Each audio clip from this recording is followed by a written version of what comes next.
Three, two, one. What's going on, everyone? You're watching Ash on Comics. My name is Ash, and it's time for Storytime Live. How you doing tonight? Hope everyone's doing good. Ronnie's here. Tonight she is first and best. Look at that.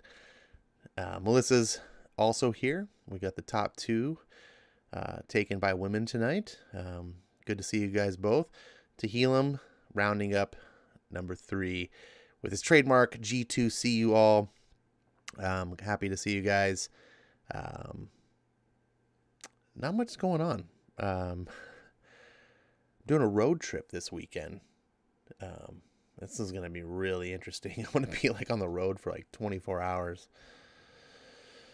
Ugh. I mean, hopefully maybe, depending on how much time driving I'm actually doing. If I do a lot of the driving, then I won't get a chance. But if I don't, hopefully I can knock off a lot of this backlog of comics that I have. I have way too many. It's just piling up so bad. And I just keep buying these books because I know I love them. But I get behind. And then I'm like, I'll get to them. That's fine. And then another issue comes out. And I'm like, that's cool. I'll get to it. I can binge them. That'll be fun. And then next thing you know, you've got like 6, 7 issues you haven't read. And you're just like, oh, now that's a little bit of a challenge. I don't really have time to dig into those right now. I don't feel like it. And then it just keeps piling and piling. And the next thing you know, you're like, why am I buying this comic again? And you're like, oh yeah, I like it. I don't want to stop. This COVID thing, it's really had a reverse effect than you would expect. At least for me. I would have expected, I'm homebound. I can't do anything. I can just sit and read comics all day. But I don't sit and read comics all day. I end up being depressed and just going, I don't feel like looking at comics. For me, some of the excitement, some of the enthusiasm behind comic books and wanting to read comics isn't just the comics themselves. It's interacting with friends and fellow fans of comics like you guys and wanting to take part in the enthusiasm that you have, right? If I see, we'll say Marani and Melissa for an example, they're both raving about this comic book. Oh, you got this new comic and it's great. And man, I love what so-and-so is doing. And the story's so fantastic. You're like, I want to be a part of that. I like that character. I want to check that out. And then you get the comic and then you get to be a part of that conversation. You're like, oh yeah, I read that issue too. And the enthusiasm rubs off. It's contagious. And during the COVID, we didn't have comics, and a lot of enthusiasm died, and a lot of my enthusiasm just kind of went out the window. And I find that I have a lot more drive to be a part of comics when other people around me, I don't know if anyone else is like this or if I'm unique, but you can talk to me in the chat and tell me what you think. Yeah, I think that's why I was out of comics for so long. Because when I was into comics way back in the day, in the 80s, I've told my story about how I got into X-Men, and I rode my bike to the comic book shop, and the comic book store gave me a job there. I worked under the table, because I was underage. I was like 13 years old, and I wasn't legally able to work. But they didn't care, and they just paid me in comic books. And I was more than happy to take comic books, and I got to just sift through back issues all day. And, I've told that story, and it was real exciting to be a part of that. And then I met people that were into comics. And then as I got into high school, and I had met friends that were into comics, and, eventually get into driving age, and ended up finding a new comic book shop later as I got an older teenager.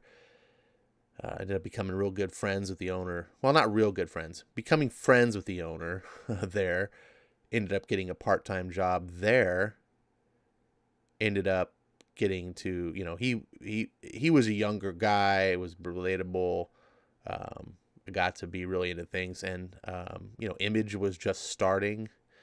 I remember getting to meet J. Scott Campbell back in the day, back when he was a nobody. Well, nah, I mean, he had Gen 13, right? That was a hot thing at Image, and I was, of course, a big fan. So I was like, ooh, this is the guy who did Gen 13. And I got to, the comic book store that I worked at did this really fun thing. We had a baseball game, and we rented out a corporate box, and, select people got invited, including some Image guys, J. Scott Campbell. And we went to the baseball game, Padre game, and it was super fun. I mean, just being in the corporate box and having all this delicious catered food, and just having, watching the game and hanging out with comics guys. And then afterwards, we ended up going to this bar that I found out was it was a bar that was frequented by Chargers players, the football team, San Diego Chargers. It was kind of like one of the hangouts, and they had to sneak me in because I was underage. I think I was like 19 at the time, and they had to sneak me in. But they did, and of course now that made it all the more exciting because now I'm like there illegally, and they're like ordering drinks for me. I didn't order a drink, so I didn't get carded. But then someone else would order a drink, and then they just kind of slide it over to me, and I would drink, and so no one ever carded me because I never ordered a drink, and it just worked out. It was really good time. I'll never forget that. Had a little bit of I don't want to say like what was that star? What is it when you get like when you meet someone celebrity and you have like starstruck? I guess that's the thing. I had a little bit of that because I've met lots of comic pros before, but in a controlled environment. Like I used to go to San Diego Comic-Con religiously every year for like over 10 years straight. Just boom, boom, just had passes. And in the beginning days, before it was at the San Diego Convention Center, when it was at the Civic Center, smaller, more intimate. I mean, I've met all these guys, but it was always in a controlled like fan pro relationship, not like hanging out at a bar having drinks. And that's a way different experience. So that was fun. But I guess what I got my whole story where it was going was back in those days I had buddies that were also into the comics, and we were all X-Men lovers. In fact, the buddy that I room with now today, he was a big X-Factor guy. I was the X-Men guy. One of my other buddies who was collecting comics at the time, he was like the New Mutant / X-Force guy. And it was always weird how like we each sort of had our own section of the mutant world, and I was like, why is no one else gravitating towards the X-Men like me? Like, why do they all pick these other lesser books? I didn't get it, but I was like, cool, whatever. I don't have to buy X-Factor, and I don't have to buy New Mutants. I'll just read your copies. So, it all worked out cool. Let's see who else is here. Eric Breen is in the house. Good times. Good to see you, buddy. Always better when Eric Breen's in the house. Superman's friend Jimmy is here. He says, hello, cats and kittens. I have no idea what that means. I hope Jimmy's not becoming a furry. That would be really awkward. Dragon Majesty is here. He says hi to Jimmy, but not to me. Apparently, Jimmy's the running celebrity around these parts. Let's see who else. FF2, good to see you, buddy. Ed Brewer, my fellow Pink Floyd fan. Yeah, I like Ed. Anyone who likes Pink Floyd is a friend of mine. If you have good taste in music, somehow I can just relate to you. I don't know what that is. Dane says, what the F, man? Thanks for no warning. What do you mean thanks for no warning? I literally have a schedule that I tell you guys Sunday, Tuesday, Thursday, 10 p.m. Pacific. What? You need a warning now? Warning, Ed. Everyone warning. I'm going to start my stream on schedule. I guess that is a warning. I guess maybe I don't start enough on schedule that I should warning. Let's see. Ash, you've done that for me with Hickman's FF and a few other books that I want to get myself someday. Cool. I'm glad. I you know what? I just, there's something enjoyable about having something that you like and appreciate and that brings you joy, and being able to share that with someone else, and they don't necessarily know about it yet, and then seeing them get to kind of experience and go, and you see them finding the joy in it too that you did it. Like, you remember like how it was when you discovered it, and you're like, yeah, it's so great to see someone else gets that too. I really like that. And then, so, there's plenty of things I like that people don't like, and it's kind of discouraging when you're like, oh, check this out, and they're just like, yeah, I read it, it was meh. You're like, oh. You're just disappointed. I thought you'd really like it. And you're like, no, this is dumb. It's like, but when they also like it, it's really uplifting. Ed Brewer says comics are easily replaced. I'm done. Oh wow. I guess I don't know what happened to Ed, but Ed apparently something what is it? Pete and Ed's Cheerios regarding comics. I don't know what's going on, Ed. Tell me about it. Dane says you got me hooked on Gideon Falls. Right on. It also says, anyone liking death metal? I have not read death metal yet. But I might be reading that soon and doing a review. I'm listening to, well, I haven't listened, but I'm seeing a lot of the headlines of people with death metal, and I'm seeing a lot of negative stuff. And I don't know, I haven't read it myself, but part of me feels like this is expected, because it's almost like clockwork. Anytime something has positive buzz and is warmly received, and then other people end up discovering it, and then, they end up doing it again, a sequel or whatever. It's like people come around and they want to find the bad in it, right? I just think that we live in a day and age where people are looking to be dissatisfied. And I don't know, maybe death metal is not very good. It might not be. I don't know. I do know that I like Scott Snyder. I'd say about 80% of his work I really like. He doesn't always hit home runs, but he always hits really good, solid doubles, and occasionally hits home runs. And that's something that Eric Breen can appreciate, because he likes baseball analogies. And I like to remind Breen about baseball, because he doesn't have baseball. And this kind of pours salt in his wounds. And Breen causes me no end of grief, and he deserves to have a little bit of salt in his wounds sometimes. I love you, Breen. But where was I even saying? I got all caught up in trying to bust Eric's balls. But it's one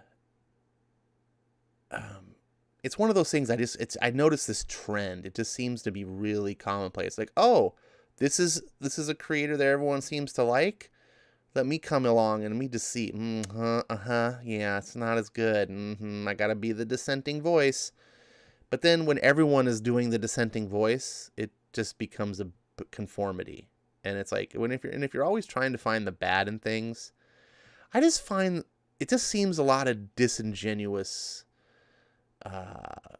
opinions are out there. I don't get it. I feel, I don't even want to start to open the can of worms of Last Jedi again. That was really going to be really bad. But I just feel like people don't hold the same standards for things. It's like I'm hearing a lot of complaints about death metal. Like, oh, you're going to have spin-off books. And I was like, are you freaking out of your mind? Are you really complaining that death metal is having spin-off books? That's been happening since Infinity Gauntlet. And everyone loved Infinity Gauntlet. And now all of a sudden it's a bad thing. Like, oh, yeah, Batman Who Laughs he's just being used too much. And I'm like, again, like Infinity Gauntlet. Yeah, remember when that happened in Thanos? I don't know, how's it long been? 30 years, and Marvel still can't stop having him in everything. It's like, but it's fine. You're not complaining about that. But when Batman Who Laughs gets used in 3 different events, it's a big problem. I just find it disingenuous. I'm hoping I like it. I like that Scott Snyder is bombastic and he goes with these crazy ideas. And I think Metal, I really liked Metal, by the way. The spin-off books were kind of meh, but I expected that. The core story of Metal was really fun, and some of the one-shots, which were the origin stories of the different evil Batmen, those were pretty fun too. I'm expecting the same type of thing, a big cosmic, bombastic story with crazy ideas. I mean, come on, it's a story where Batman, Superman, and Wonder Woman are running around together doing stuff. Like, I don't want it to be like, oh, they're sitting around having a discussion at the kitchen table about, no, like, just fight crazy cosmic villains. That's my opinion, at least. We'll see. I promise when I do read it, when I review it and talk about it, that you will get an honest opinion. I do not love everything Scott Snyder does, so I'm not going to be a sycophant. His No Justice was really kind of, what the hell was this? So he can write stuff where I'm just like, dude, you phone this in. And if he's phoning in death metal, and I feel that way, I'll tell you. I promise. Melissa says, I like Pink Floyd. And then Jimmy, because he's Jimmy, says Pink Floyd's overrated. Oh, Jimmy. Jimmy. Oh, what was that saying? We talked about this in the last show. Better to keep quiet and have people think you're a fool than to open your mouth and prove it. What does that saying go? I love that saying. Just don't make statements like that. Whatever. Dragon says, I'm a Pink Floyd fan. Shine on You Crazy Diamond. Oh yeah, that's one of the best albums. What a fantastic album. Dane says, you have a schedule like I have a working kidney. You skipped before. It's true. He's not lying, but I am trying. Let's see. Jimmy says, happily, I'm finally enjoying Tom King again with Strange Adventures. I think you like Tom King all the time. You just don't like Batman. So that was your excuse. I haven't seen you dislike Tom King before. So, okay. Let's see. Dane says, I like it, but you kind of have to turn your brain off and just enjoy it.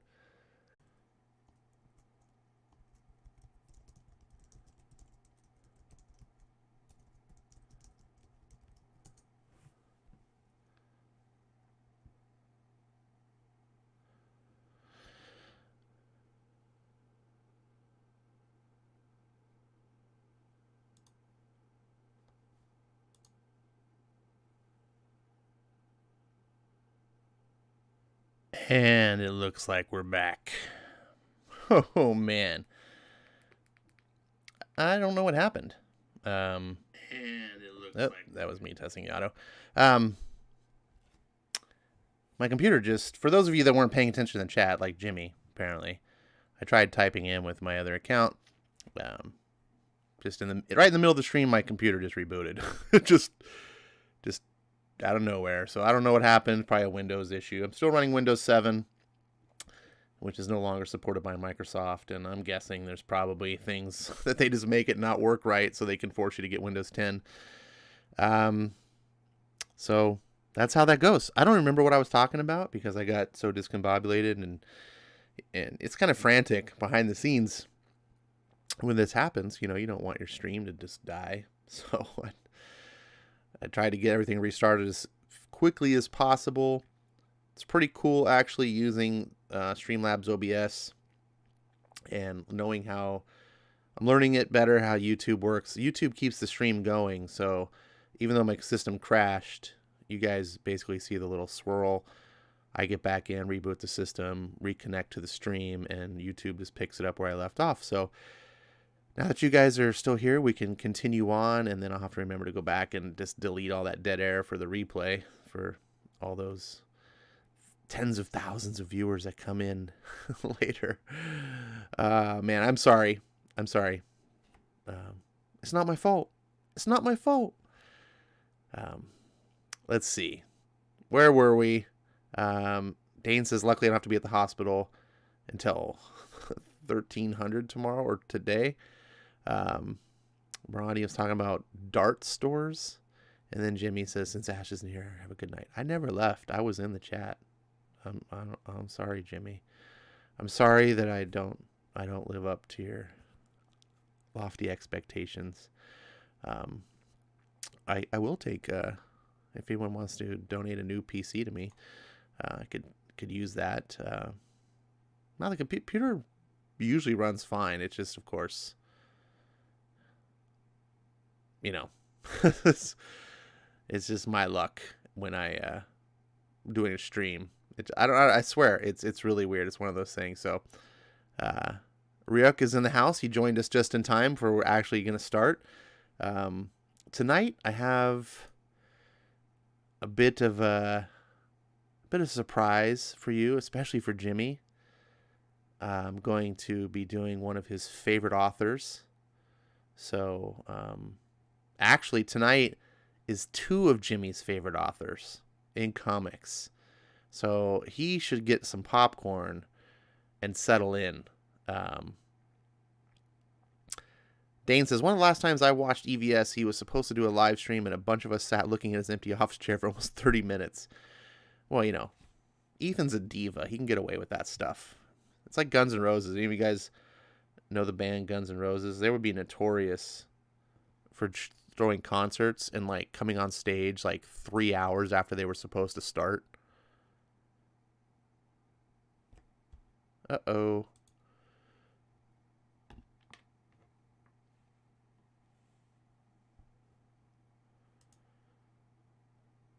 Okay. Thought I was having another meltdown here. It's just Firefox booting up. This is what I do the Comixology on. I didn't have that running quite yet. So yeah, it's Ronnie's got some good guesses. We already know one of them, right? We already know Robert Kirkman is going to be one of the authors. But who could the other author be for tonight? For Jimmy.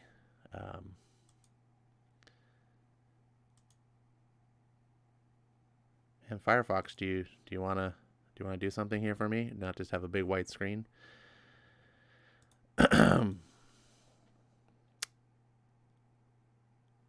Eric says, I just read some great Thors today. Oh, okay. I'm going to guess that it was Stan Lee or Simonson Thors. One of the two. Tell me if I'm right. Was it Stan Lee or Simonson, or was it someone else? Tehillim says it has to be Bendis. Nope. I'll tell you, it's not Bendis. It's not Bendis. I think Jimmy likes this author even more than Bendis. I could be wrong. He kind of fluctuates. He's very whimsical in that nature. He'll be like, this is my favorite author. And then the next day he'll be like, this is my favorite author. And then the next day, this is my favorite author. So I never know. But this is definitely in one of his top 10. Eric says, the longer Ash is gone, the bigger his audience gets. Yeah, what are you going to do?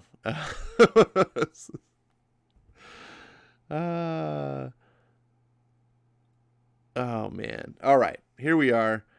I got digital comics going on. Let's see if there's anything on sale on Comixology, because I like sales. I like getting deals. Do you guys like getting deals? Let's see. Oh, Guardians of the Galaxy is having a big sale. Let's see. Marvel Peter David sale. Oh my God. Look at these horrendous looking books.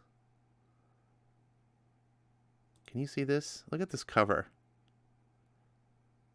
What the hell was going on here when I was gone from comics? Oh my goodness. Looks terrible. Not as bad as this one, though.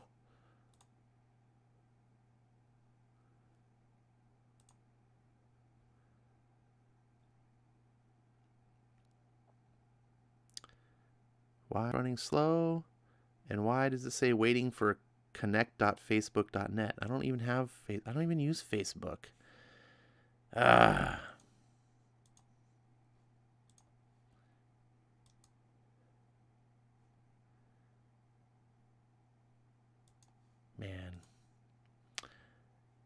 Can't get that to work. My stream's dying. Teelan says Watchmen. Watch Woman. Oh, that's gonna be that's gonna be when Bendis finally gets to do his Watchmen sequel. It's gonna be called Watch Woman. Now probably it'll just be called Watchmen 2 by Brian Michael Bendis. I'm predicting this is gonna happen. I'm predicting we're gonna get a Watchmen 2. It's gonna be Bendis, and it's gonna be crazy. Let's see. Jimmy says Bendis. Number 1, Bendis. Number 2, Aaron. Number 3, Mignola. Number 4, Kirkman. Number 5, Straczynski. Oh, man. It's sad that the 2 good writers are at the end. What you gonna do? And then Eric says, what list is that? Dragon Majesty says, Straczynski is legit good. Usually. I like the little disclaimer at the end. Usually. Then Dane says, why are we randomly naming writers? Just there doesn't seem to be any connection in those writers. Jim Straczynski wrote the best Superman books ever, Superman Earth 1. I haven't read Superman Earth 1. But I know enough Superman fans who've read quite a bit of Superman books, and none of them have put Earth 1 in even their top 5. So I'm going to hazard a guess that it's good, but not that level good. I do want to read it, though. Comic Quirks with Jimmy said, did you just say Mignola is not a good writer? You had to put question mark after that, Jimmy. I know you're an aspiring writer. I just want to help you with your writing skills. Punctuation is key. Eric says, I blame myself. If I hadn't gone temporarily loopy, I could have been educating Jimmy all those weeks. Yes, you have failed us all, Eric. You have failed us all. I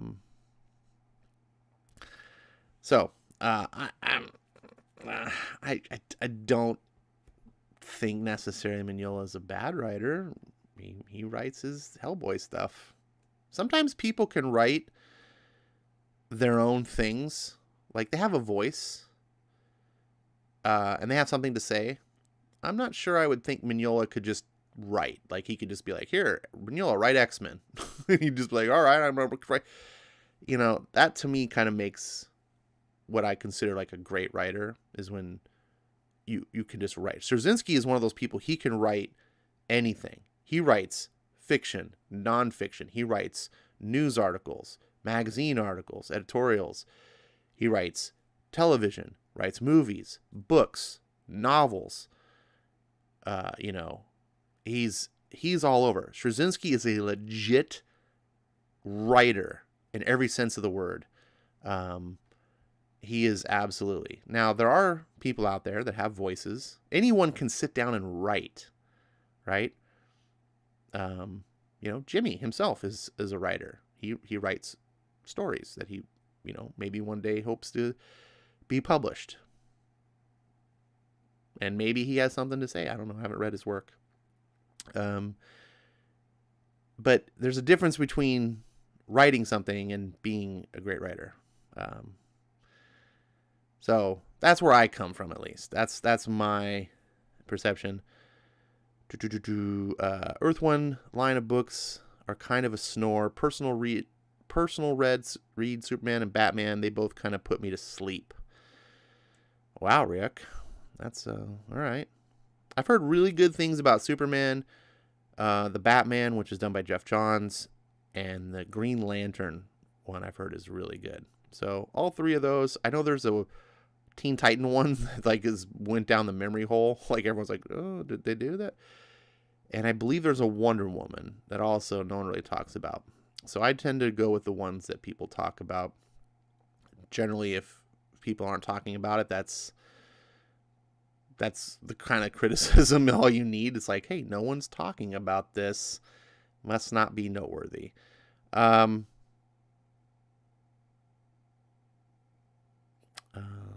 Dane says, talk to you later?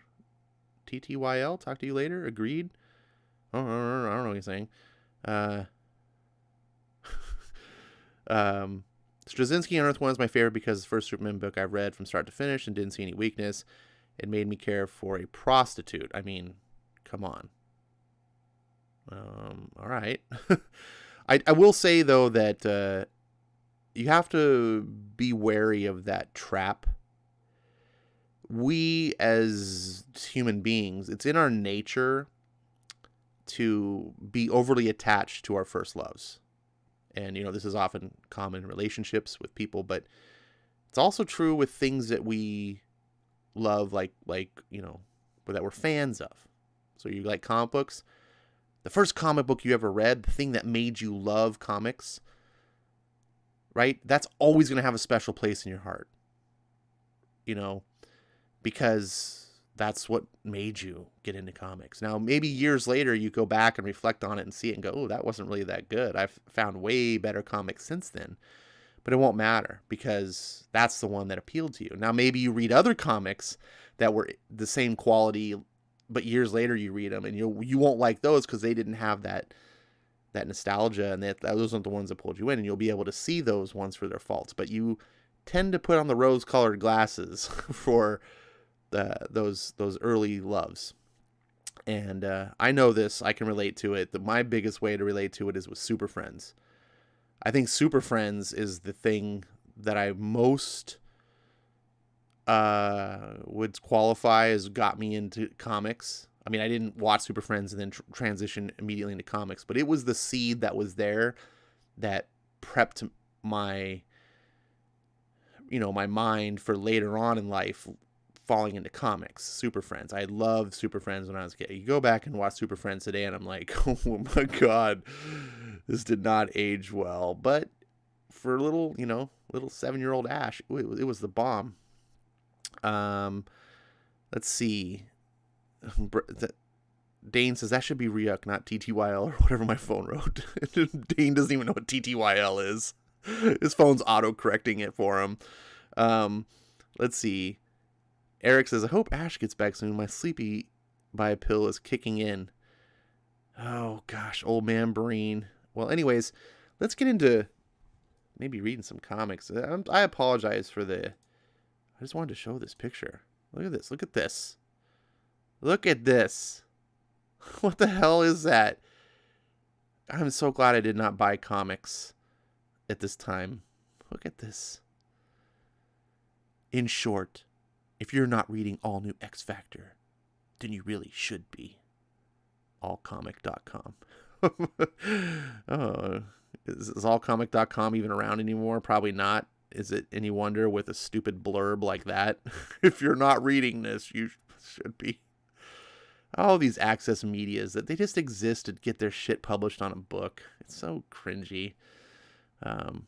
Anyways, did anyone ever read these? It's Peter David. He was a good writer. But he's the look of these books just make me go, ugh. Anyways, those are on sale. What else is on sale? Oh, Dark Horse has got some sales. American Gods. Kind of want to read this. It's kind of weird, though, that it's a Neil Gaiman comic. Neil Gaiman got his start in writing in comics. Now he's more known as a novelist. So he's got a comic book that's based on his novel, but it's adapted by a different author. I just would rather Neil Gaiman write it. Why would you have someone else write the adaptation of an author's work, not the author himself? I just don't get this. Scott Snyder sale. Here we go. Look at this. You can get some Scott Snyder books. We were just talking about Scott Snyder. You can get Detective Comics for less than $1. 1000. The 1000th issue. If you're like, I didn't want to spend $10 on this, now you can get it for less than $1. I do want to read this American Vampire series. I really want to check it out. Anyways, who cares about all this? Let's go into the comics and let's get into our surprise comic just for Jimmy, because even though He frustrates me more times than not sometimes. He's a good kid. He means well. He's still learning. And today we're going to read Jason Aaron and Al Ewing's Jane Foster Valkyrie. #1. Look at this gigantic #1. You can't miss. So huge. Big numbers.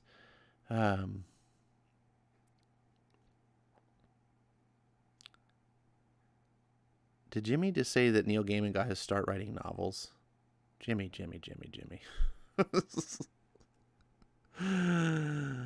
Oh, Jimmy. Neil Gaiman may have wrote novels, but no one noticed who he was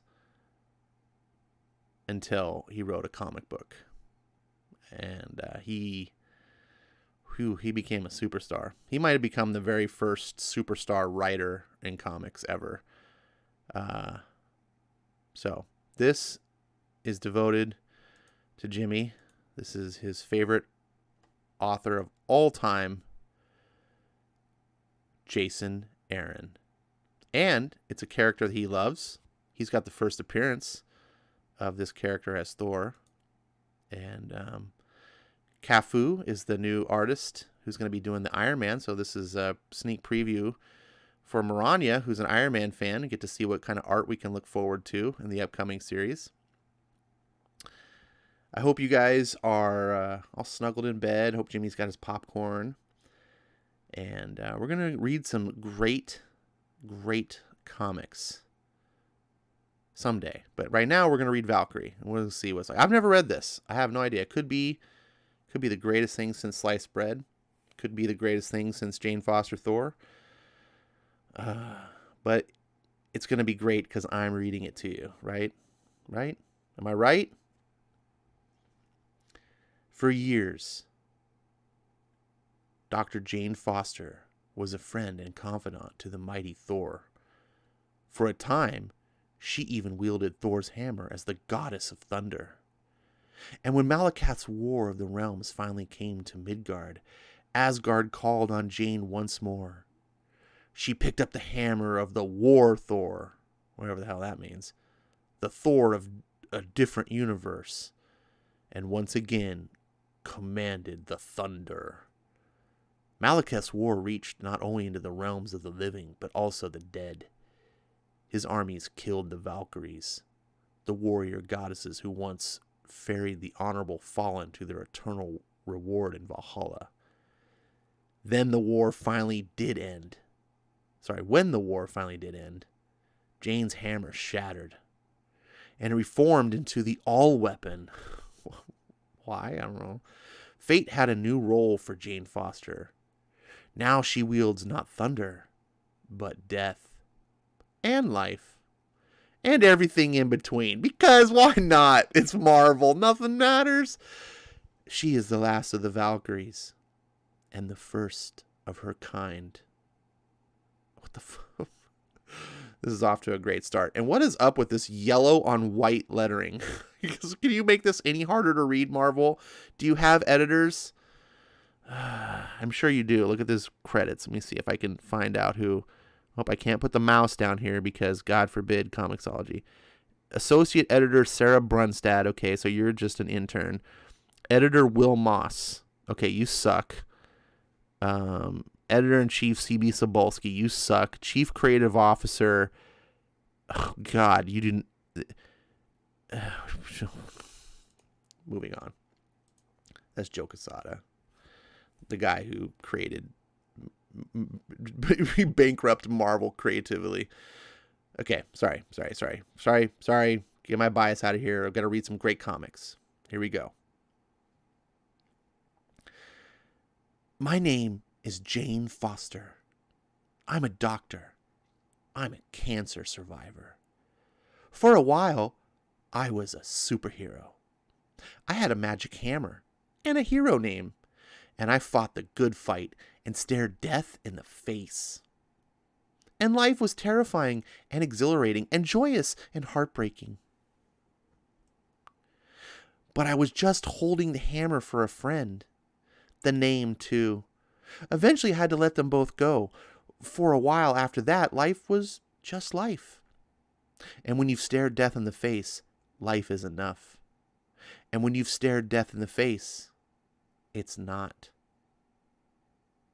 Wow, that was deep. And when you've stared death in the face, life is enough. And when you've stared death in the face, it's not. I needed more. Anyway, there was a war. I was called. I answered. I'm Jane Foster. I'm the last of the Valkyries. I'm back, and life is good. You go, girl. Snap. Life is fun. Hero incoming. This is it. People, remember why we're doing this. For the clicks. What? Did he just say for the clicks? Sorry. I'm sorry. I'm really okay. I got it. I gotta get. Hold on. Why we're doing this? For the clicks. Sound off, everybody. Here's an example. Once upon a time, there was a crook named Blue Streak who fought Captain America on rocket-powered rollerblades. Big shock. He needed help. So he spent his one successful heist on 4 more suits like his and turned his extreme sports buddies into a rolling robbery crew. Meet the Fast Five. Gold Rush, Silver Ghost, Green Light, like and subscribe. Oh my God. Red line, red line, red line. And it's a catchphrase. Say it with me. B-L-U-E, Blue. On their You Rocks page, they say it took 2 quasars to take them down last time. Let's see how I do. Oh, shit. Phew, you're definitely more powerful than 2 quasars. You might be more powerful than 2 Beyonders. And you've got this weird cat of 9 tails thing. Blue Streak. Ow! Underjarn. Underjarn? Is that, how do you even pronounce this? Underjarn? Underjarn. Sorry. The mysterious all-weapon that's become a part of me lets me respond to the right force for the right situation. Hope that wasn't too much. Dude, you just clocked a dude in the head with a ball and chain. Now, if you've watched Braveheart, that's all you need to know what that does. For a normal person wielding a ball and chain. Now, imagine someone who's got super strength. It would disintegrate his head. It would pulpify it. But, I guess it's magical. It does whatever it needs to do, I guess, is what they described. Next. Ow, ow, ow. He's just lying there. He's lying in a fetal position saying, ow, ow, ow. Guys, we should split. Streak knew the risks. Screw that noise, Silver. Thor Light ain't taking my man to jail. Oh man. Of course, the woman is the only one with balls in the group. But it's not like the bad guys don't have a weapon of their own. A mix of Dark Elf and Asgardia ordnance left behind after the war. They were being transported to a safe location by damage control when the Fast Five pulled their heist. Not now that this robbery's armed. I'd hate to think of these in the hands of the highest bidder. This Dark Elf crossbow, for example, It never misses. Thwang. And any wound it makes is always fatal. Crick. If it makes a wound. Crack. I'm not sure how she blocked it. It doesn't really... Is it like her cloak just blocked it? I don't know. Anti-visibility coating on. I'm ghosting. Anti-visibility? what the? You mean invisibility? Let's make up a new word. Anti-visibility. Silver Ghost. Clues in the name, I guess. That scroll that she's holding is a fire spell that could blow up a city block. I can't let her get... I had no idea that was a woman. I'm sorry. I guess she does have slight, maybe possible breasts here. Well, let's see. I can't let her get away. Can't hit what you can't see. But I can see her. Some kind of Valkyrie vision. Valkyries? Choom. Still some powers in this form that I don't know about then. She doesn't even know it. She just happens to just have these powers. Oh no. Worry about it later. Ugh. Wood. I've got something to take care of. There's a reason I was asked to keep an eye on this particular weapon shipment. Dragon Fang. Personal sword of the previous Valkyrie. Brunhilde. Beyond deadly in even vaguely competent hands. Luckily, Gold Rush has it. Don't. The coward of the five. And he's running true to form, literally. Don't scuff the suit. No problem. In Valkyrie mode, I'm fast enough to catch him before he can get away. Except, red line, red line! Red line! Except, there are people in that car. Got you. I got careless is what I got. Enjoyed this too much. And now Gold Rush has my dead friend's sword. Red line! Sorry. A secret Asgardian relic in the hands of a moron. I didn't catch the name. Crunk. Well, this isn't over. When I find Gold Rush, he's going to wish he'd stayed put. Yes, another glittering triumph for the one, the only, gorgeous, glorious... Womp. Oomph. Goodbye, Mr. Grumpf. At least you went out on a win. Stab. Ah! It's me. I've got what I need for the job. No trouble at all. Always easier to steal what's already been stolen. All right, I need to take a break, see what the comics are saying. Let's see. You guys have been very active, so I missed a lot. I couldn't let this get too much. Let's see. Why do all these SJW books start with "My name is X"? Says Ryuk. Good question. Christopher Barker says, "My name is Barry Allen." Wait, this is a Marvel comic. I don't know what that reference is to. Are you trying to make a slight against Flash? Flash is one of the good comics out there. Ronnie says, this kind of narration block saves time. You don't have to go back and read the prior series. When? What prior series?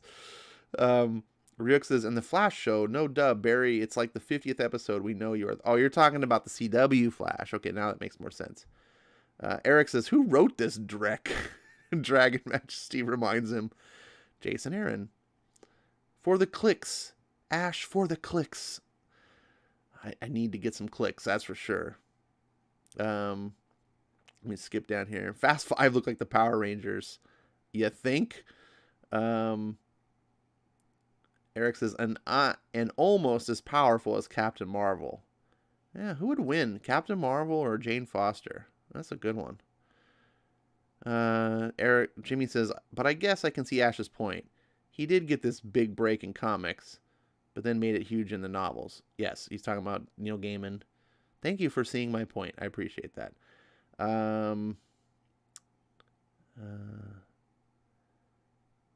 Dane says, Jimmy, what I said. He did comics first, then novels. Thanks, Dane, for having my back. Ronnie says, it's refractory coating facepalm. Ed Brewer says, anti-visibility trademark.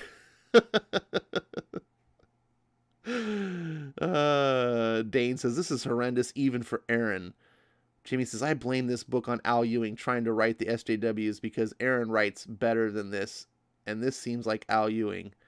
Oh, no. Contraire, mon frère. I have read even worse by Jason Aaron. Holy cow.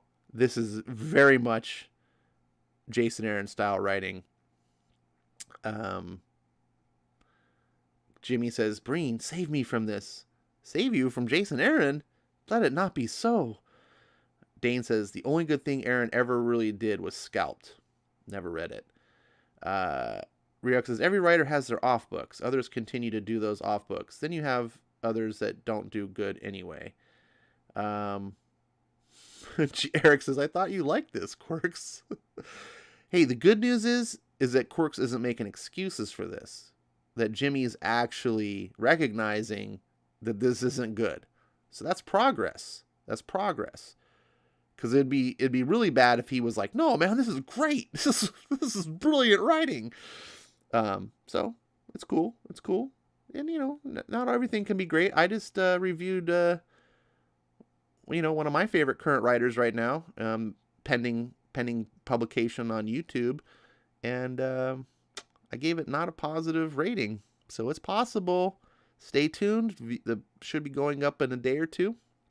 I don't want to spoil the fun. So you can see the video. Let's see. Eric says, Jimmy says, this is the only book by Jason Aaron that I didn't continue to the second issue. Good for you. Jimmy says Jane Foster would win because I'm biased. Yeah, well, I don't know. I think Carl Manvers would win because she's got the power of Karen. I'm True Skill says, I like your live streaming. Well, buddy, I like you being here liking it. So thank you.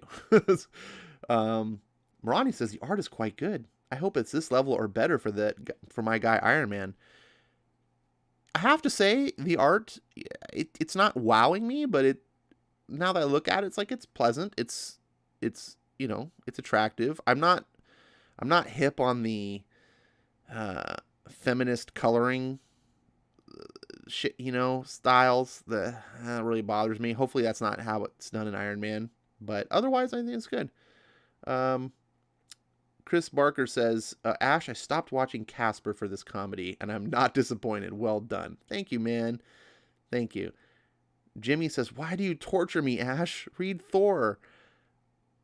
Well, Jimmy, why do you want to torture me? Jason Aaron wrote Thor, and he wrote this. I'm scared. I'm just scared. I'm a human being. I have fears.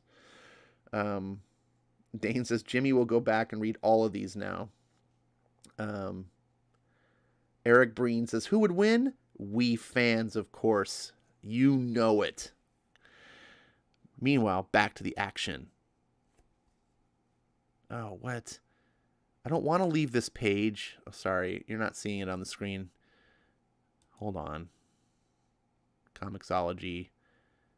There's an error on the page you're trying to access. Really? Was having a perfectly good time, Comixology.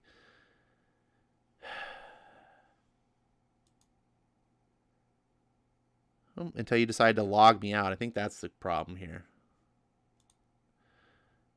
This is what happened on one of my previous streams. Oh, Jesus. What is it? Hold on. Hold the phone. I apologize for Amazon being stupid.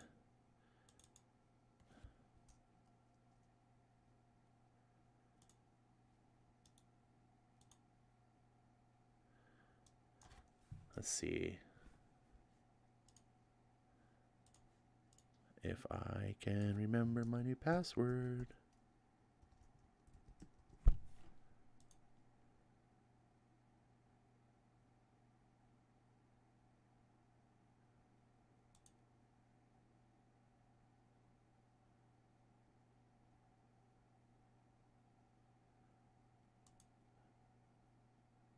Huh. That's my correct... Why?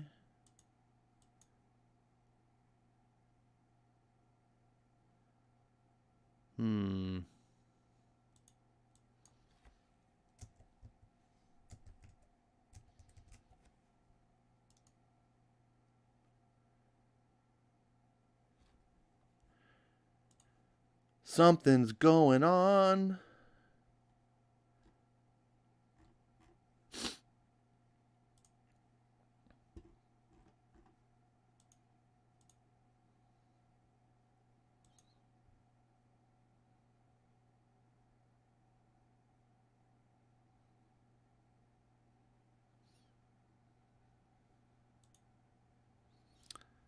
What's really weird is it's not happening. It's not happening on Chrome.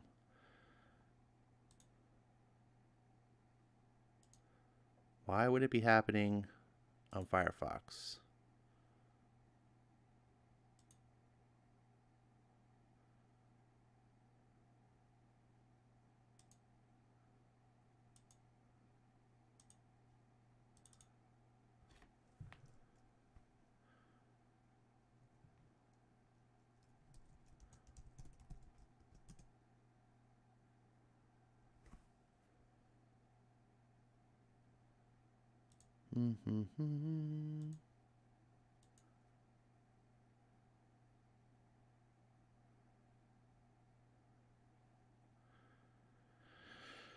The email couldn't handle the cringe, says Ryuk.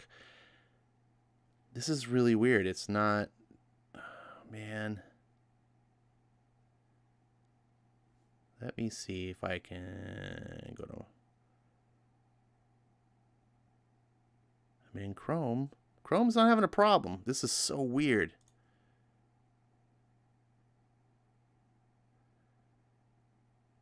All right. I think I got this. So all I need to do now is tell...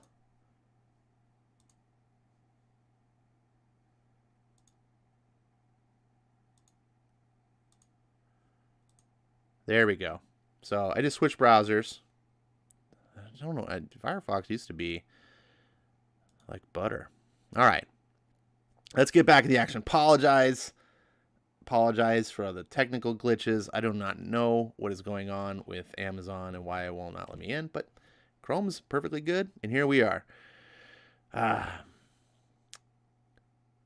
Except there's people in that car. I got you.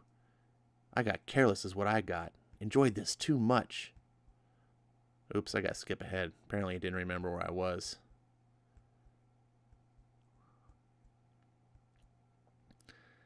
So we got this guy stabs her, says, it's always easier to steal what's already been stolen.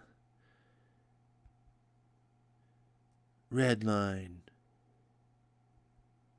Yeah. Come back when you're the Furious 7.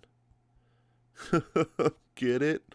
Because there was like these funny movies based on these people that were criminals and they drove cars, and the one movie was called Fast 5, and then they made a sequel, and then another sequel was called Furious...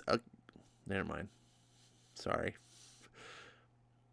Too bad about Gold Rush getting away, but thanks for coming along on this, Doc. I told those guys somebody was going to try something. It's fine. Gold Rush might have gone to ground, but I'll find him and Dragon Fang.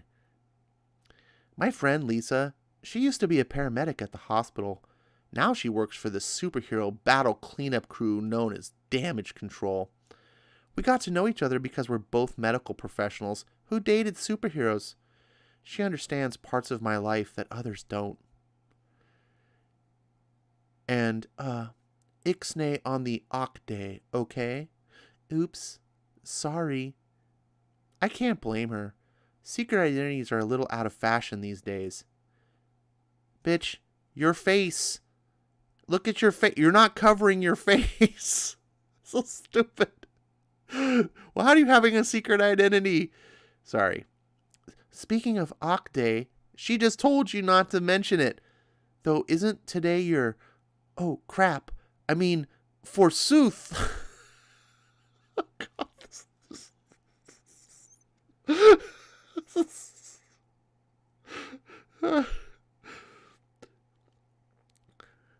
There is godly business to attend to in a land unknown. Valkyrie must away. What? Away I must. I should have awayed 10 minutes ago. Valkyrie can fight evil morning, noon, and night, but Jane Foster has a life, and she's late. Oh my God. For a very important meeting at the McCarthy Medical Institute, Maria Wheelock Cancer Center. Your own performance review, Dr. Foster? You can't even be on time for that? What am I going to do with you? Dr. Regina Hagen, administrator for the hospital. Pretty decent as administrators go. We'd probably get along better if I didn't keep letting her down. Sorry, Dr. Hagen. I was on my way in, but I'm going to stop you there, Jane. Ugh, first names. That means she's pissed at me.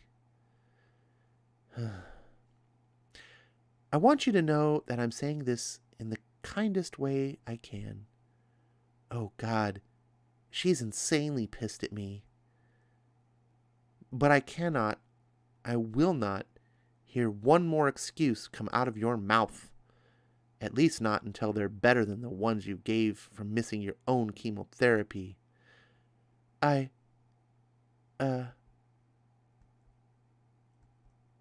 mean, did you think that was fun for us? You scheduling appointments and refusing to keep them? Vanishing from your bed? You almost died, Jane, right here in this building. Where did you have to be that was more important than your life? I could tell her how I was Thor, how I am Valkyrie, but Valkyrie is not all I am. And if the secret gets out, it means saying goodbye to a relatively normal life as Jane Foster. And I'm not quite ready to stop being a doctor to be a full-time superhero. Why can't I be both? Ugh. How does Spider-Man make this work? Dr. Hagen, the cancer's in remission. I beat it. I'm fine. I thought you died. How did... Never mind. Moving on. Are you? Clearly, something is going on with you right now, and I'm trying to be sympathetic to that. If you were one of the best we had... you were one of the best we had, Jane. I don't want to lose you completely. But this is not a level of unreliability that I can tolerate. Our patients deserve better. Your colleagues deserve better. So until you can sort yourself out, I'm transferring you. What? That's a great administrator. We're giving you to someone else's department because you're not good enough. Morgue assistant? I knew she was angry.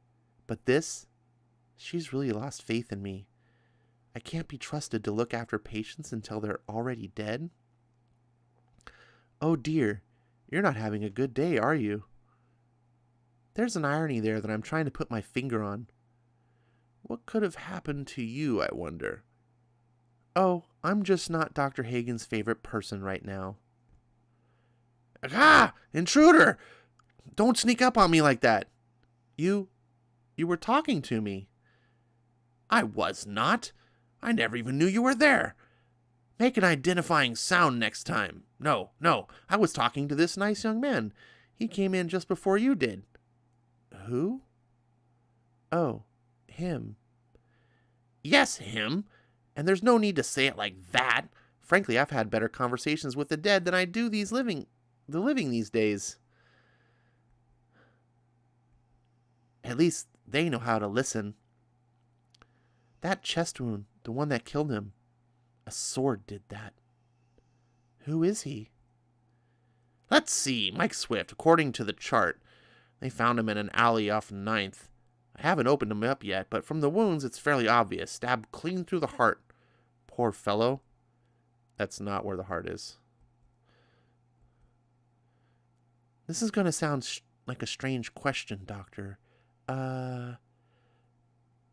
Gillespie, Rudy. Gillespie. Rudy Gillespie.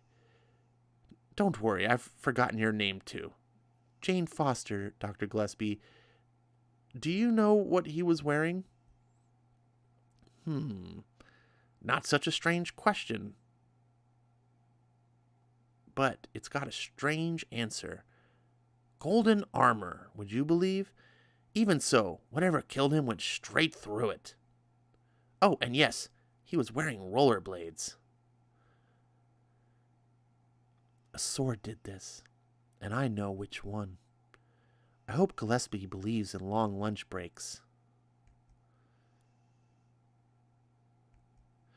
Because this might take a while. Krakoom!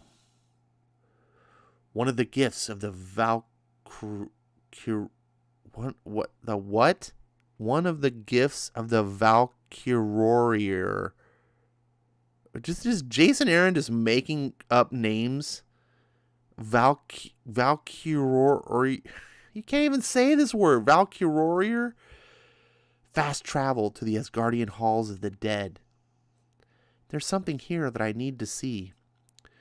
So apparently everyone else, including the actual gods of Asgard, they need to travel through the bridge of the Bifrost to go from Asgard to Midgard.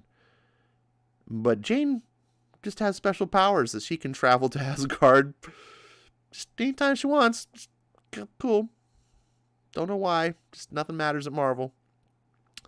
O gate of Valhalla, great door that sits upon the borderlines of death. I am the last Valkyrie, wielder of the all-weapon, that which is both lock and key, and something that's never existed before, no one's ever heard of, but yet somehow is this great ancient relic.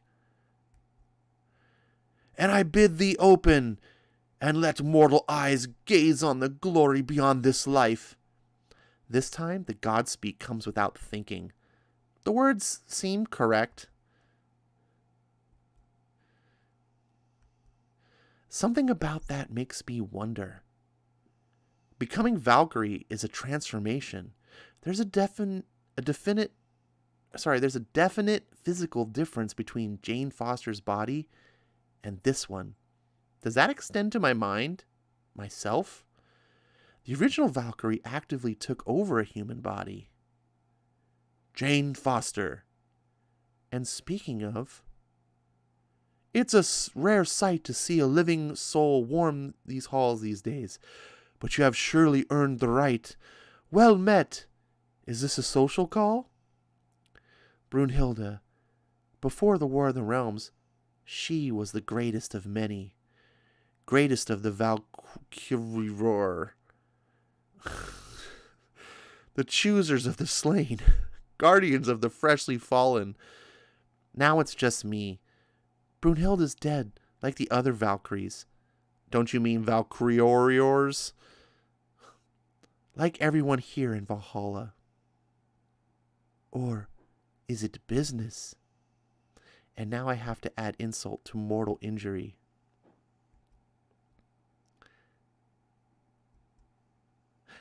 And that's where we are now. Gold Rush is dead, and I'm pretty sure his killer used Dragon Fang to do it. That is concerning, Lady Jane. But it does explain something. I felt a chill earlier, even here, where the fire of fellowship ever burns. I wonder what that might be. 'Twas Dragonfane, claimed by evil hands. I was hoping you'd have a way to find it. Nay, Lady Jane, not from beyond death, and whoever wields it will have full access to its magic, including the power to hide even from God's sight. In addition, their weapon skill will improve vastly from what it was. That is a common enchantment. And as a weapon of the Valkyrie, Dragonfane may call and command one of our great winged steeds. The killer gets a free-flying horse? This gets better and better. Brunhilde, I'm sorry. I swear, I'll fix this. I'll find Dragonfang, and I won't let it go again. Oh, my sweet Lady Jane. You will. You must. What? You are a Valkyrie now, Jane, the last Valkyrie, and soon you will come to understand what a Valkyrie is. I know what I'm doing, Brunhilde. I was Thor, remember? No, you were never Thor. You were never Thor. Thor is Thor. You were playing cosplay. This is different. This is more. You took on a role, but this is a responsibility. Thor is a god. Valkyrie is a job. So are you saying that you can just become a god and then stop being a god? So is a god just a job state? Like you get hired to be a god and then you get fired and you're no longer the god? I don't get how this works. Don't hold on to the past. You must learn to see through new eyes. There is a woman named Annabelle Riggs. Seek her out if you can. She will understand where you are now. I will look her up when I have time, but my first priority is finding Dragonfang and finding the killer. And for that, I'm going to need a specialist's help. It makes sense, Lady Jane. To find what hides from the sight of gods, you need the service of the god of seeing, Heimdall of the Aesir. I thought Heimdall was dead. Isn't Heimdall dead? Isn't that why Sif is running around pretending to be Heimdall? Tell me in the chat. Dane says, is this a double-sized issue? It seems awfully long. You know, it's you know how they say, when you're enjoying yourself, time flies. Something like that. I'm trying to make it entertaining.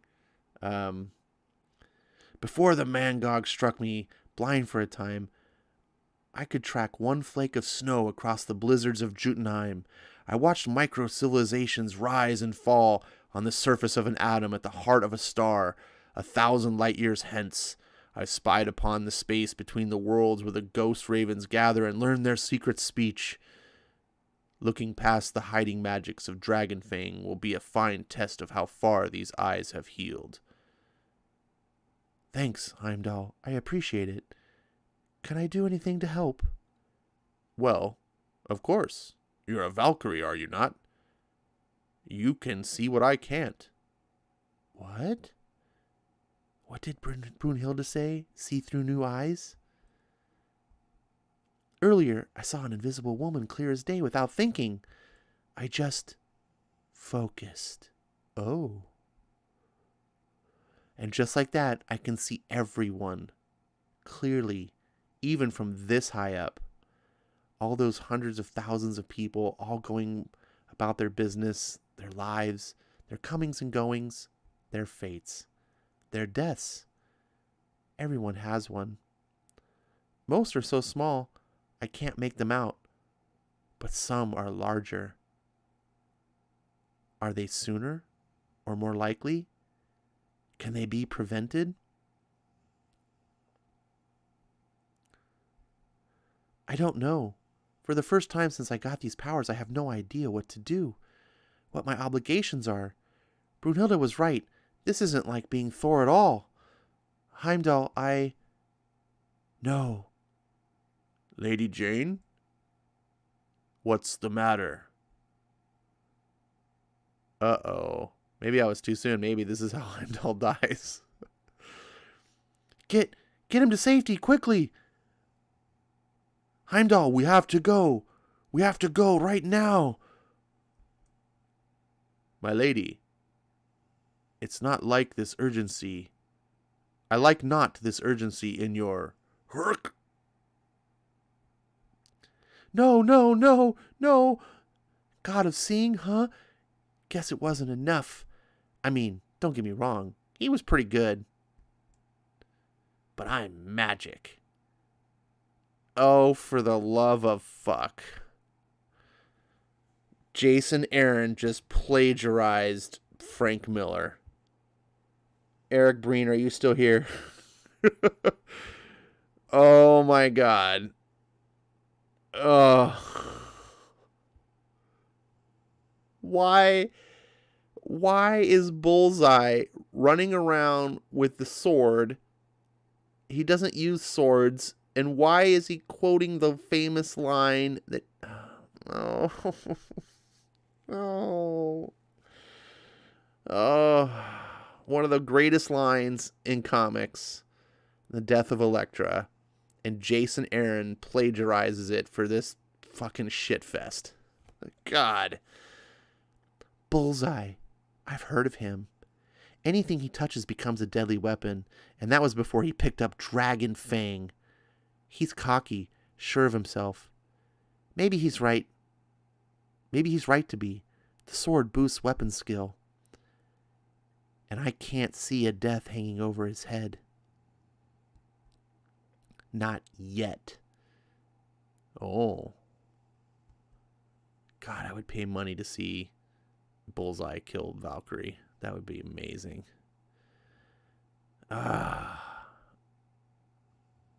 Jane Foster refused to die. I mean, I did straight up kill her back in the Mighty Thor 705, which is definitely one of the issues I'm most proud of in my entire career.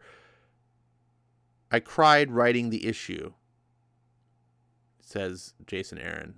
But you just brought her back, so it doesn't matter. It was this all didn't matter. It didn't matter. Jane Foster died. It didn't matter. She didn't really die. This is garbage. And I would have just had fun mocking it. And then he had to rip off Frank. You're not qualified to rip off Frank Miller. Oh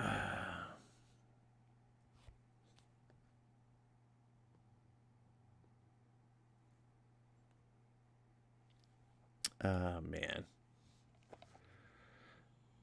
Yeah. Let's see. What's going on in the chat? There's so much. I can't even go back. Christopher Barker says, so wait. So Jane is both Valkyrie and Thor? And a doctor, says Eric. Quirk says, no, she was Thor and now she's Valkyrie. She was Thor, now she's Valkyrie, and she's still boring. Actually, it's close to the heart. The heart is closer to the left side of the chest than the center.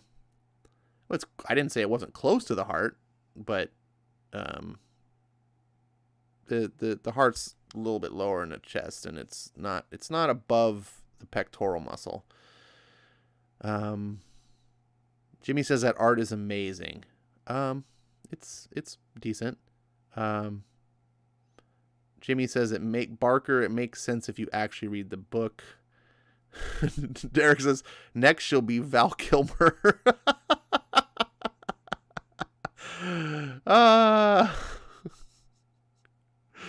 Oh man. Ronnie says Dr.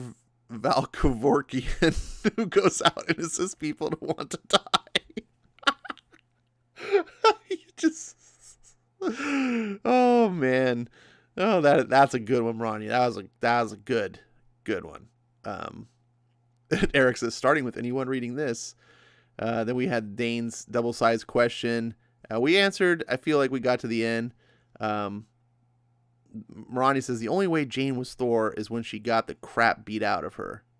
No, Jane was never Thor. She was always Jane Foster that had the powers of Thor. And she took Thor's name and identity and called herself someone else. She was an imposter.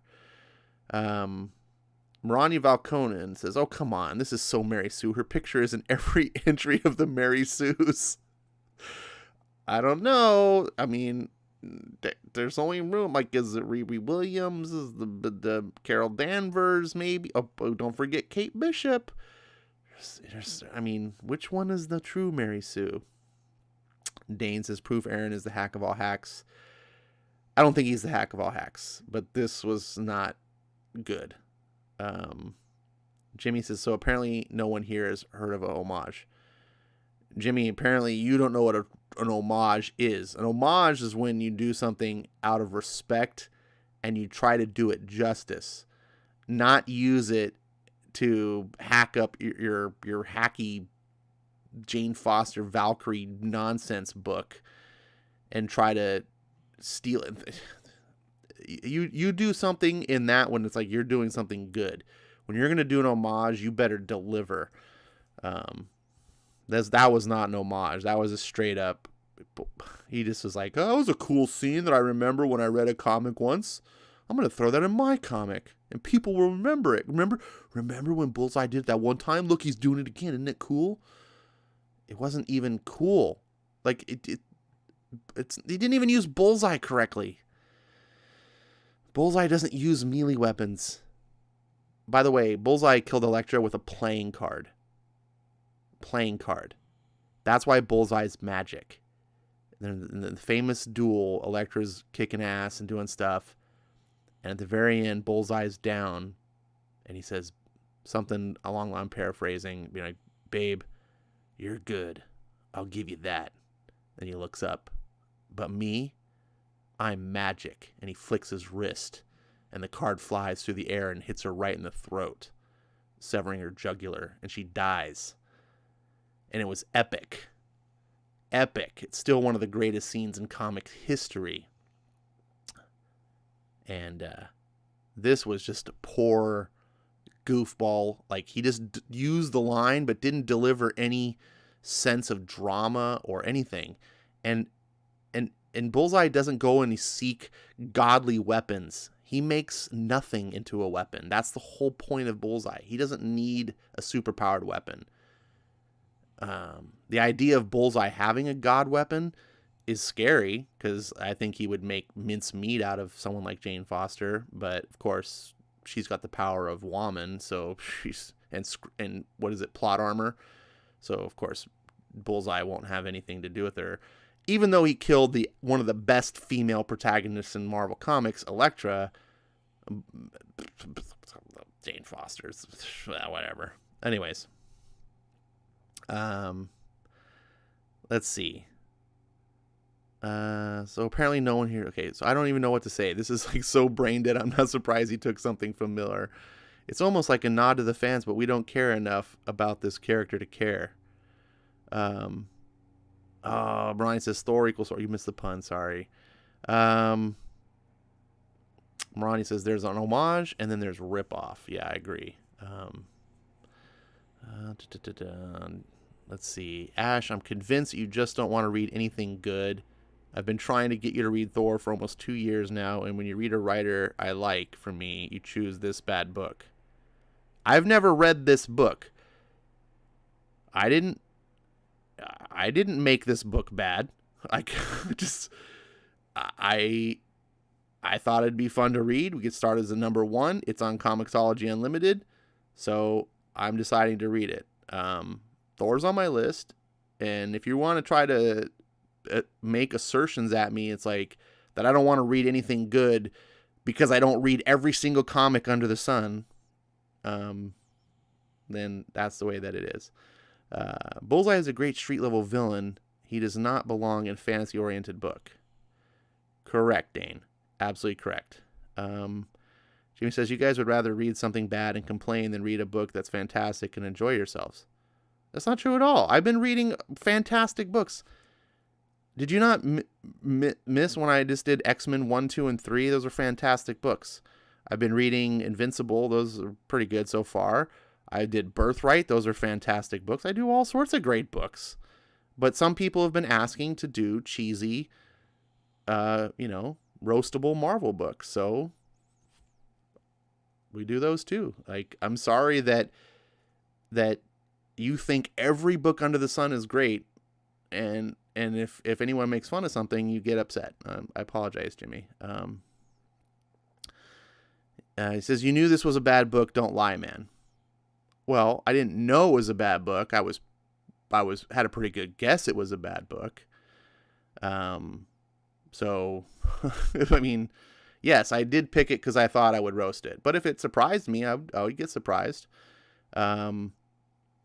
So I think the problem is that you don't like seeing these people you laud as like great writers writing trash and being made fun of, because it goes against it. It makes you feel like you're being attacked, and you're like, my favorite writer is Jason Aaron, so if you make fun of anything he does is bad. It's like, well, I'm sorry, he writes bad shit. This is a terrible book. He's not a good writer. And I didn't know it was going to be a bad book, but I could easily put money down that it was going to be. And guess what? I was right, because he's not good. And I've read other stuff of his. It's not good either. But instead of reading Avengers and trashing it, because that's a book you love, I'd rather read a book that you don't love and trash it, and hopefully you don't get upset. But you get upset about that anyway, so I don't know what to do. I'm going to be reading bad comics and making fun of them. Now, unfortunately, Gabby Rivera only wrote so many books. It's the only person that you agree that sucks. The other bad writers you like. So if I make fun of Bendis or Jason Aaron or what's his name, Russell, or I don't know. I can't think of all their names off the top of my head. It's just the way that it's going to be. I'm not making fun of you. I'm not attacking Jimmy with this book. Anyways, I'm sorry that you're not having fun, dude. I think you should jump in and have fun with the rest of us. We're tearing this apart, and it's funny. Bullseye is a great street level villain. He just I never said that. Rania says, not true. Quirks Ash has really good books in his story times that I've enjoyed. Ash, you could easily torture me and read Slot's Iron Man to roast it. That's not a bad idea. That's not a bad idea, Rania. Thanks for the idea. I'm going to go check and see if that's on the Unlimited so we can do that. Let's see. Ed says, I would like to hear more America Chavez. I definitely plan to do more America Chavez. I'm just rationing it out because there's a very limited quantity. So I don't want to just burn right through it. Jimmy doesn't like the cringe reads. I love them. More America, Iceman, BB Free. BB Free, oh my god, Mags. I will do them. I'm going to try to do cringe reads, not all the time though, because like you pointed out, Jimmy doesn't like them. Other people may not like them. I don't want to overdo their welcome. I am going to do them sometimes because I'm going to try to deliver a variety all around. Let's see. Ash, you're right. You have read good books. You could just read Thor and don't like it, then fine, but please just read it so you know Jason Aaron can write with the best of them. Well, here's the problem, Jimmy. You are trying to push onto me something to prove something, and we don't need to do that. Like, people just read the stuff that they like. You saw that God of Thunder, it's right here, is on my list. It's something I do plan on reading, but I need to read it on my time, on my terms. And I'm going to give it an honest shot. But I am definitely concerned that I'm not going to like it. And then you're going to have real issues because you're going to get really sensitive and butthurt if I hate it. And so that quite honestly is one of the biggest reasons I haven't read this book. Because if I do read it and I hate it, I'm not going to keep my mouth shut and then make fun of it, and then you're going to hate me, and I don't want a stupid comic book to come between that. So I didn't think anyone would get upset about making fun of Valkyrie, because literally no one likes Valkyrie. And that was fun. I enjoyed that. So, but anyways, I'm sorry for the tension. If anyone's listening here, lurking in the chat that's not one of the regulars, I was like, what the hell's going on? Just know that people like Jimmy, Miranda, some of the people I've been interacting with, we kind of know each other for a long time, going for years. So this is not me just being some asshole to the chat. It just kind of the banter of familiarity. And like this is like a hangout for comic regulars. It's kind of a club of sorts, although there's no real membership. Everyone's invited if you love comics and you just like to have fun. So if you're lurking in the background, or if you're listening to this on a replay and you're just like, what the hell? This has kind of been an off stream. I urge you not to really judge all the streams off of this one, just like I will not judge Jason Aaron off of this one comic. I like to have fun roasting Marvel with some of their BS stuff. And I think other people do too. And I'm going to continue to do that. It's not my intention to hurt anyone's feelings or make them upset. This is just opinions. And if you like something different than I like, by all means, I don't think anyone is stupid or a bad person to have their different likes. And by all means, there are certain things that I like too. I was just talking to my neighbor friend. I call him neighbor friend, my buddy. He's a good buddy I've known for like 30 years.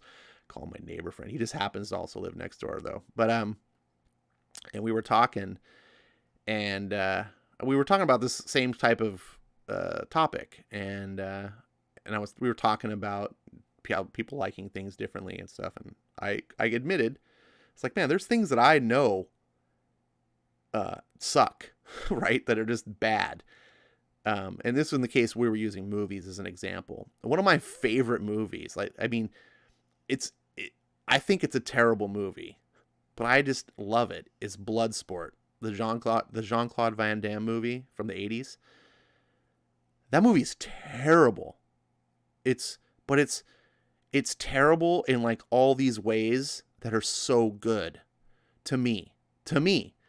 But I would never go out there and try to push like, oh man, this is excellent filmmaking, and oh, this is some of the, like, no, I wouldn't. And if someone wanted to trash it and just be like, just roast the hell out of this movie, I'd probably jump in. There's so many juicy points where I could go, this is so awful, and laugh, but I don't care. It's fun. It tickles certain parts of my, pleasure receptors in my brain, I guess, that I just dig it. Even the bad parts.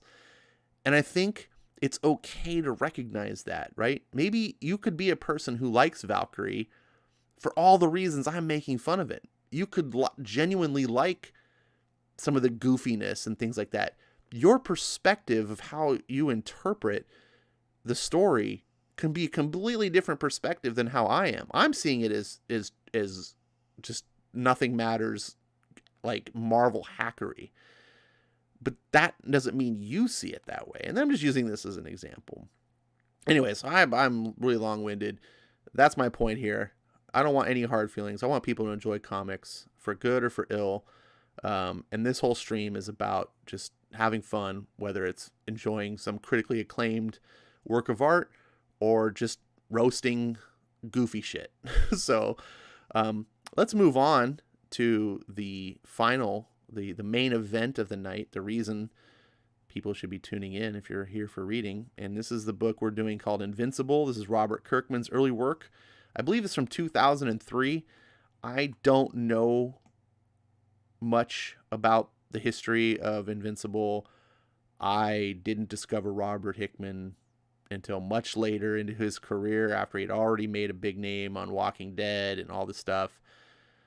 So some people were along on the ride from the beginning. I think he is a very talented writer. I have not read anything by Robert Hickman that I felt was bad. I have read things from him that I thought was just so. But the stuff when he does write, I mean, he's really impressed me because,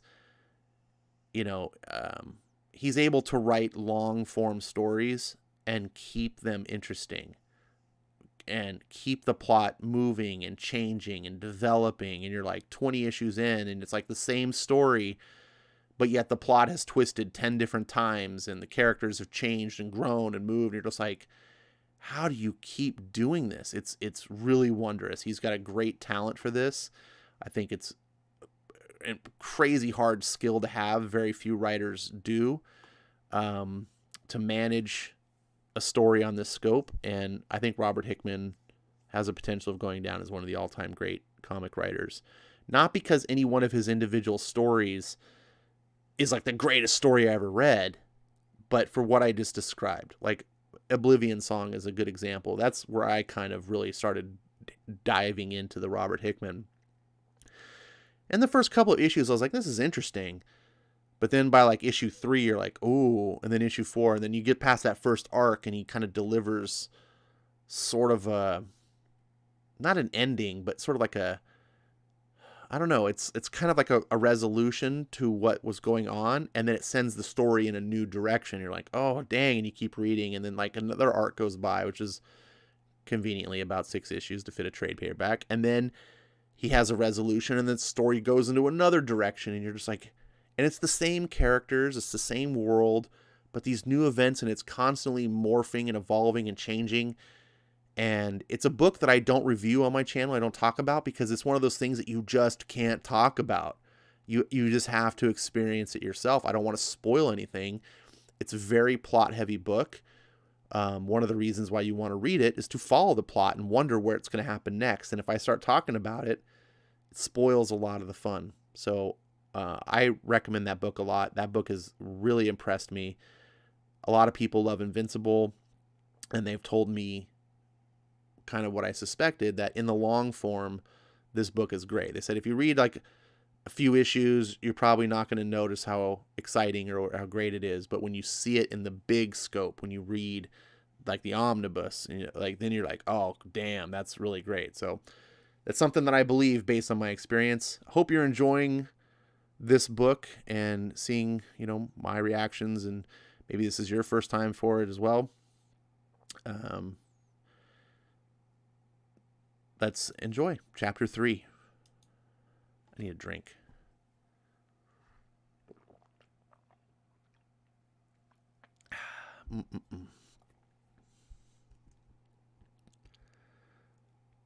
We're currently working with the authorities to give them all the information we can in order to help them locate the missing students.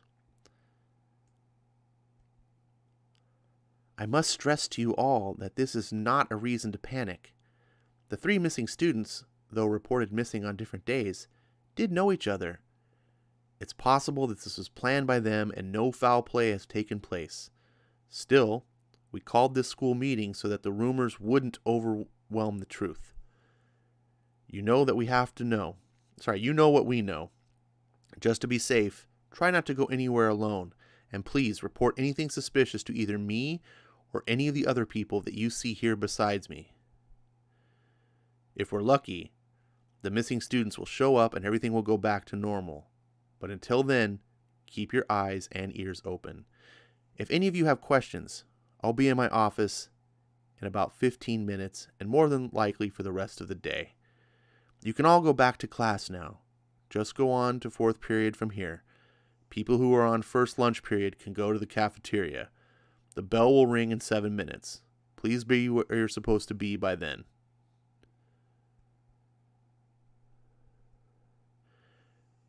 Everyone's thinking it, and I'm going to be the guy to say it. Whatever happened couldn't have happened to a nicer bunch of guys.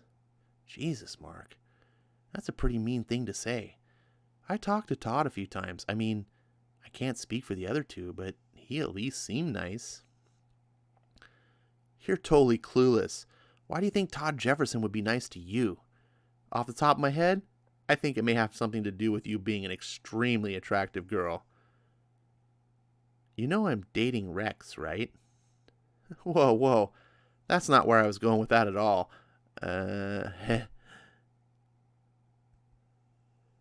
Right.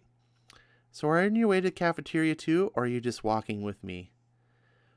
Well, I guess I have some lunch period. I guess we have the same lunch period too.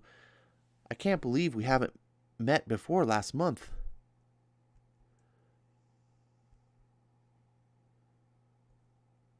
Wait, is this different time? What the hell's going on here? Is this seat taken? Not at all. Have at it. Sorry if I made it weird back there. I just wanted to make sure you didn't think. Don't even think about it. It doesn't need to be brought up again.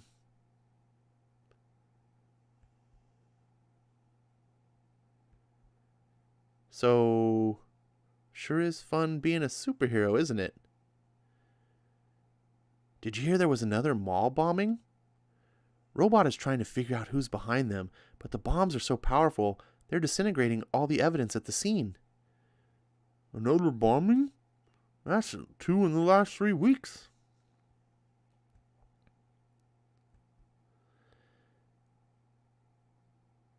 If you want to swing by the secret lair, or whatever the boys call it, after school today, I'm sure the robot would be glad to see you. You never did get back to him on whether or not you're going to be joining the team. I don't know if I can make it. I gotta work tonight. You still work at the Burger Mart? Isn't your dad a semi-famous novelist? Well, yeah. I mean, it's not like I need the money. He makes me work there because he thinks it builds character. Weird. Well, I've got to get to class. See you around. Later. So, the rumors are true. You guys are going out. Oh, hey William. Going out where? Don't play dumb with me. You two are an item. Boyfriend and girlfriend. And all the perks that come with it. Trust me. She's not my girlfriend. Meanwhile, at Burger Mart.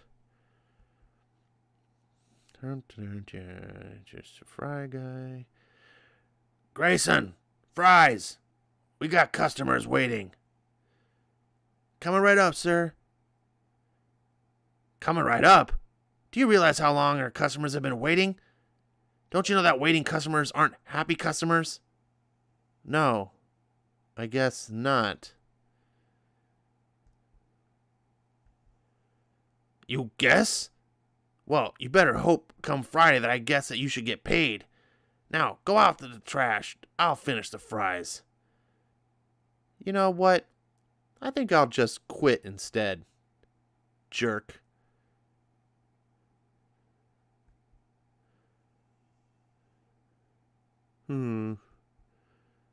Dad's gonna kill me.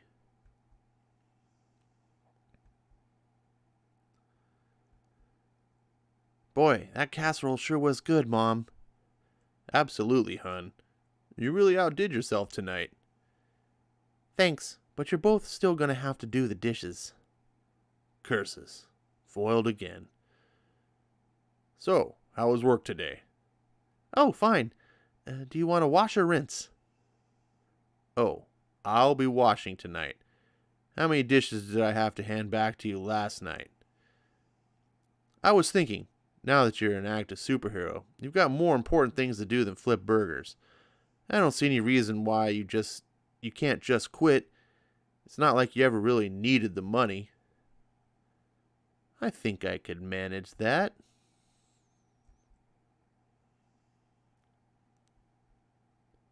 Hey, Mark, what are you doing? I'm just getting ready to go out on patrol. I figured I'd take a stroll around the city by air and make sure everything's on the up and up. You mind if I tag along? I think we're about due for a team-up. That'd be great. Heh, you said team-up.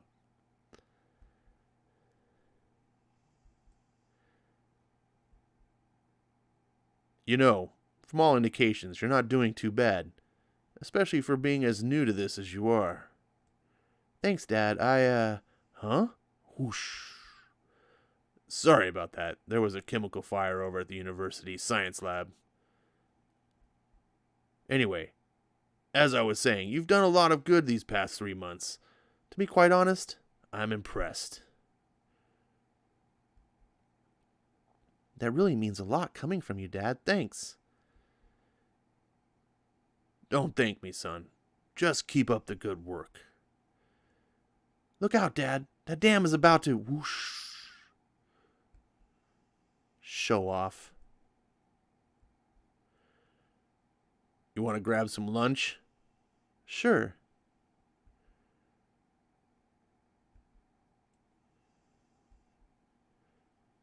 So, is that going to come naturally, or am I going to have to practice? I mean, I could barely keep up with you on the way here.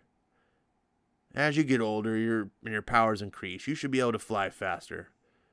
To be honest, I didn't know how to at all that this is going to work. You may never get as powerful as me. I guess I couldn't complain if they never increased at all.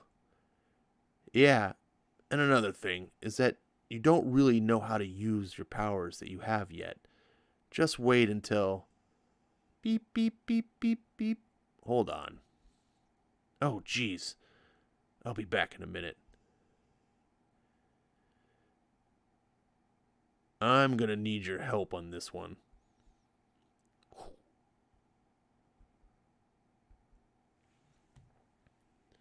Whoa!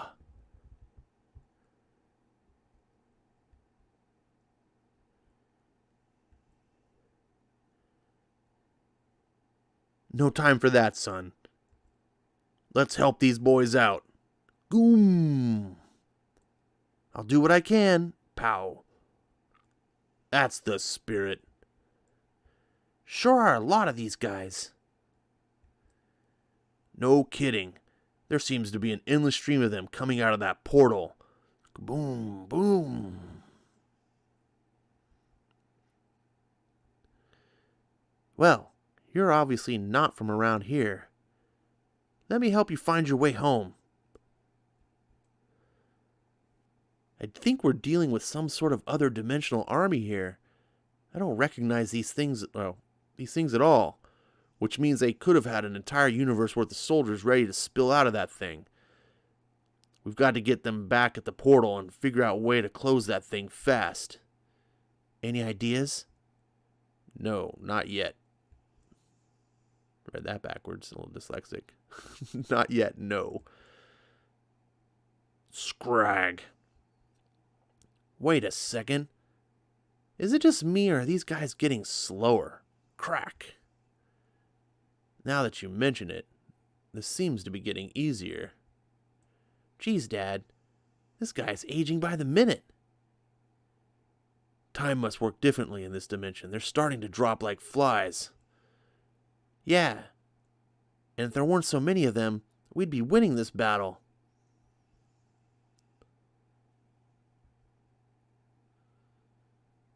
We're not defeated yet. Rawr!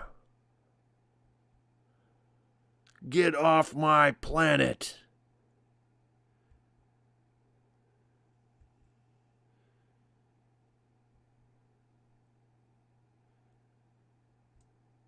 Dad? It's okay, Dad. They're leaving. It's over. You're right. Let's go.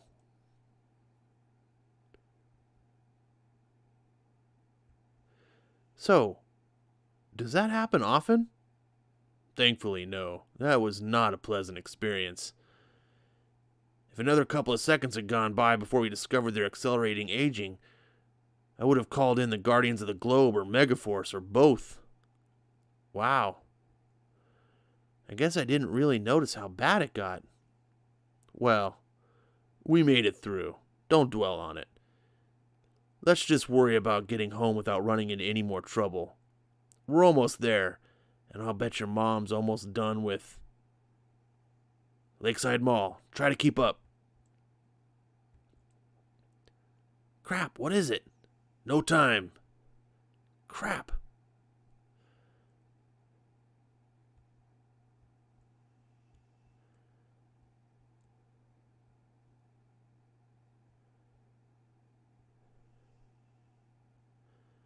What's going on?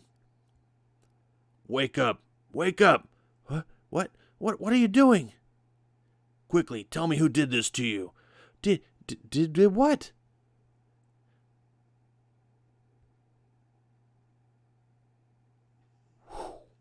Tosses him on the air.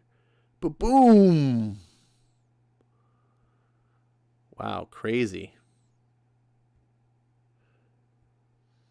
That was one of the missing students from my school. But that would mean... Huh? Dad! It's gone. Dang it.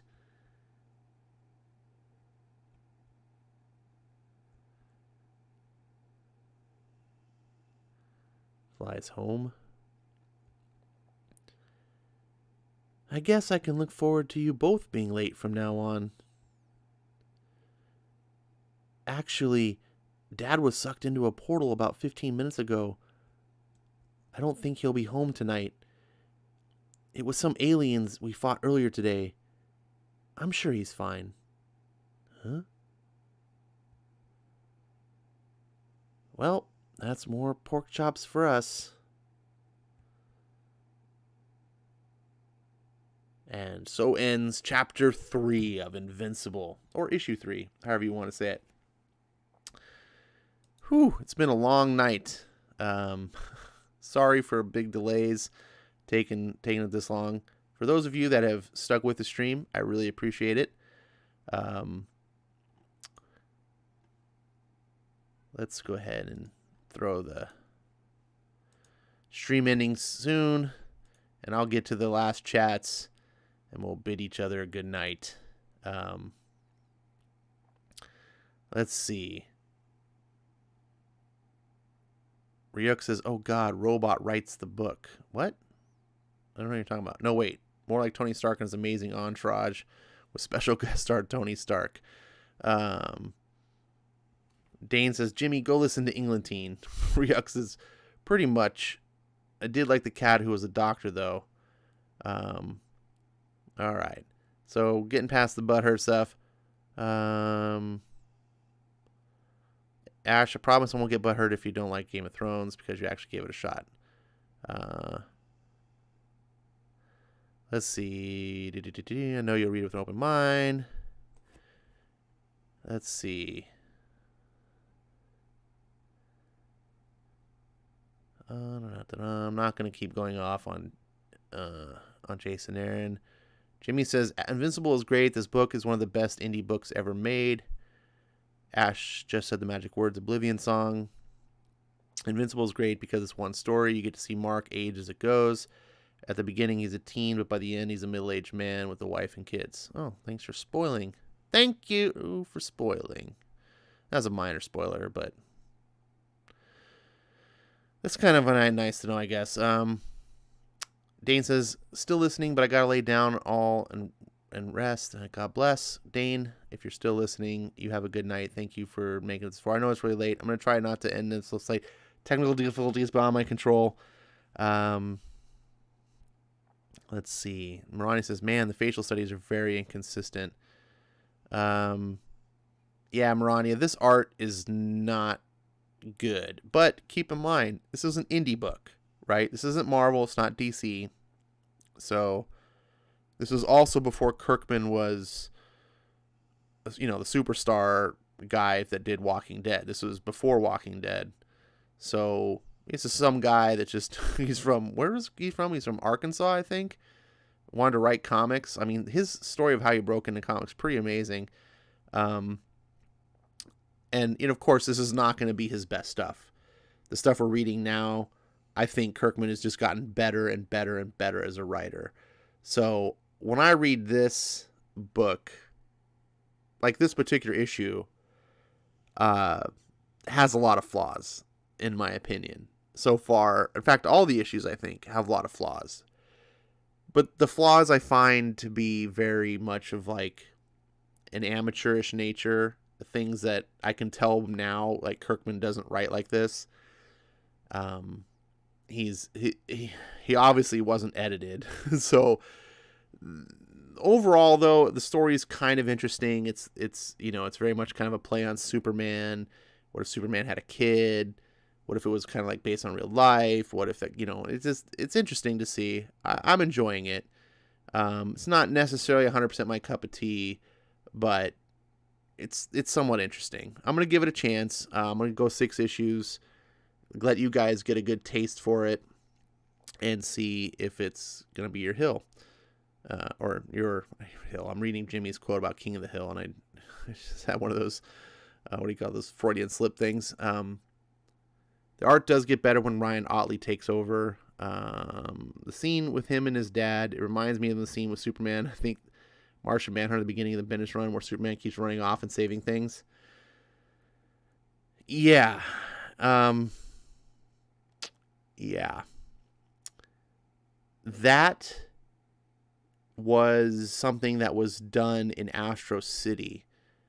I think Astro City was the first maybe to do that. I don't know if Kirkman borrowed from that idea or if Bendis, I don't know who did it first, but I think Busiek was the first to do that. Ryuk is out of here.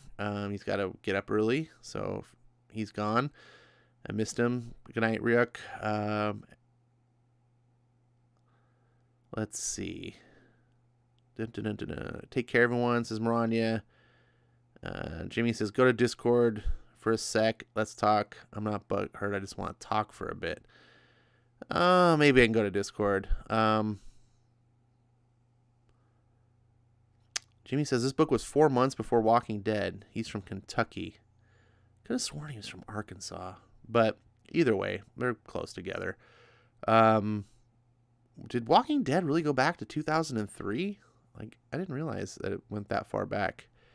But maybe it did. I don't know. Either way, it's early in his career.